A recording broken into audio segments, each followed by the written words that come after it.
This is the saddest media spectacle I've ever seen since I began practicing journalism in 2005. And what makes it even sadder is to watch all of the people who vested their journalistic credibility into what proved to be a complete and total fraud and scam continue to try and cling to some vestige of credibility by continuing to spin conspiracy theories that are even more reckless and more unhinged than the ones to which we've been subjected for 3 years. The great journalist and writer Matt Taibbi wrote in an article over the weekend, and I agree with him completely, that as humiliating as the media debacle was leading up to the Iraq war, what they did over the last 3 years in the Trump-Russia story makes all of that look like a pimple.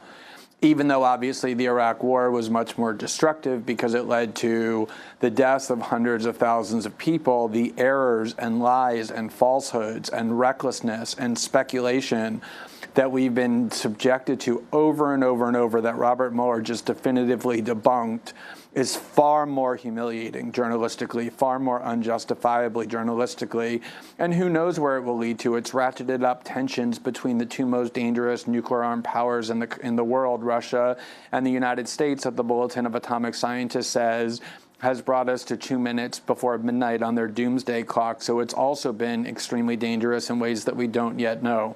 Let me just say 2 things. Number one, everybody knows, and I don't care how many people try and rewrite history, that the central question that everybody was obsessed with for 3 years was, did Donald Trump, his family members, and his aides conspire and collaborate and collude with the Russians to interfere in the election? And contrary to what David just said, it is absolutely false that Robert Mueller simply said there's not enough evidence to convict with a reasonable doubt. He said something much, much, much, much more important than that. He said that after 20 months of investigation, with a huge team of FBI agents and prosecutors heralded as being the most aggressive and skilled in the world, we found no evidence that this happened. That's what Robert Mueller said. The whole thing was a scam and a fraud from the beginning, and the New York Times headline today says that as clearly as it can. Robert Mueller finds no collusion between Trump and Russia. That was the focal point of the entire narrative, no matter how much people try and change the focus. The second point, this idea that, oh, we haven't heard from Robert Mueller yet, we've only heard Bill Barr's summary of him. Yes, that's true, but Bill Barr has been friends with Robert Mueller for 30 years. They come from the same Republican circles in the Department of Justice. They both worked together at the Bush Justice Department, the Bush 41 Justice Department. All we heard for 20 months is that Robert Mueller is a man of the greatest integrity and patriotism.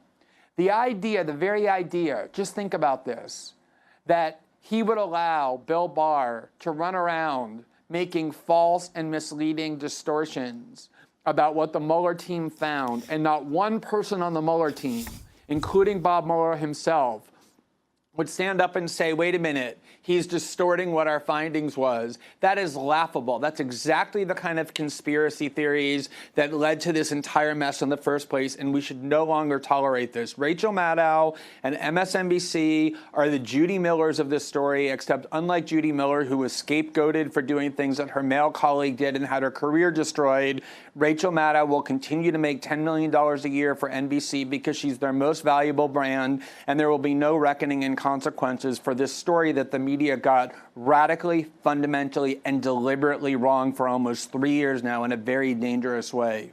David K. Johnston. Well, you notice